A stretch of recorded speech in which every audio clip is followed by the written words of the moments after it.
আমি আজকের এই দিনে শ্রদ্ধাভরে স্মরণ করছি 1952 ভাষা আন্দোলনে সালাম, বরকত, রফিক, জব্বার সহ যারা তাদের রক্তের বিনিময়ে আমাদের যে ভাষাটি বাংলা ভাষা দিয়েছে, যদি তারা ওই দিন এই ভাষার জন্য তাদের প্রাণ না দিত তাহলে আজকে আমরা বাংলা ভাষায় কথা বলতে পারতাম না।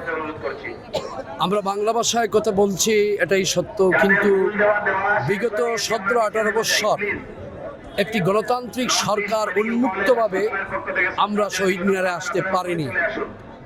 আমরা আজকে আসতে পেরেছি একমাত্র আরেকটি রক্তক্ষয়ী সংঘর্ষ হয়েছে, জুলাই আগস্টের আন্দোলন, বিগত 14টি বৎসরের আন্দোলন। আমাদের প্রিয় নেতা, আজকের প্রধানমন্ত্রী, বিএনপির চেয়ারম্যান জনাব তারেক রহমানের অক্লান্ত পরিশ্রম, দক্ষ শক্তিশালী সংগঠন গড়া এবং দক্ষ নেতৃত্বের কারণেই আজকে বাংলাদেশের মানুষ আজকে উন্মুক্তভাবে একটি গণতান্ত্রিক সরকার জনগণ ভোট দিয়ে নির্বাচিত করে দিয়েছে বিদায় আজকে এই সিয়াম সাধনার মাস রমজান মাসে রাত্রি 12টায় আজকে দেখেন এখানে যে মানুষের যে জনস্রোত, এটাই প্রমাণ করছে বাক স্বাধীনতা উন্মুক্ত হয়েছে, মানুষ নির্বিঘ্নে কথা বলতে পারতেছে। মানুষের যে অধিকার, সেই অধিকার প্রতিষ্ঠিত করার জন্য তার রাইটটুকু পেয়েছে। এজন্যই আজকে আপনি দেখতে পাচ্ছেন বা আপনি যে প্রশ্ন করেছেন সেটাই একমাত্র গণতান্ত্রিক সরকার প্রতিষ্ঠিত হওয়ার জন্য আমরা বাক স্বাধীনতা পেয়েছি। আমরা আজকে এখানে আমরা নির্বিঘ্নে ফুল দিচ্ছি, শ্রদ্ধা নিবেদন করছি।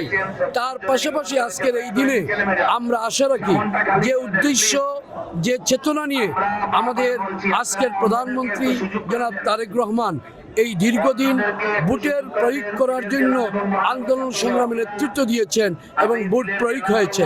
ভোট প্রয়োগ হওয়া মানেই হচ্ছে একটি গণতান্ত্রিক সরকার এসেছে।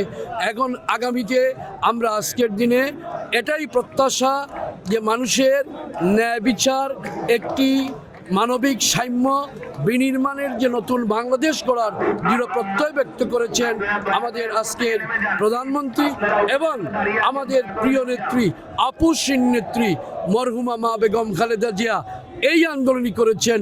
আমরা ইনশাল্লাহ এই আন্দোলন মরহুমা মা বেগম খালেদা জিয়ার সুদৃঢ় নেতৃত্ব, ওনার মৃত্যুর পূর্ব পর্যন্ত আর পরবর্তীতে আজকের প্রধানমন্ত্রী নিশ্চয়ই আল্লাহর সাহায্য নিয়ে আগামীতে একটি সমৃদ্ধশালী বাংলাদেশ হবে, যেখানে শিক্ষা ব্যবস্থা ভালো হবে, কর্মসংস্থান হবে এবং ন্যায় বিচার প্রতিষ্ঠিত হবে, বিচার বিভাগ স্বাধীন হবে, আইনের শাসন প্রতিষ্ঠিত হবে এবং জনগণ উন্মুক্তভাবে তার যে কোনো সুবিধা অসুবিধা তার অর্থাৎ সুনির্দিষ্ট জায়গায় উপস্থাপন করতে পারবে।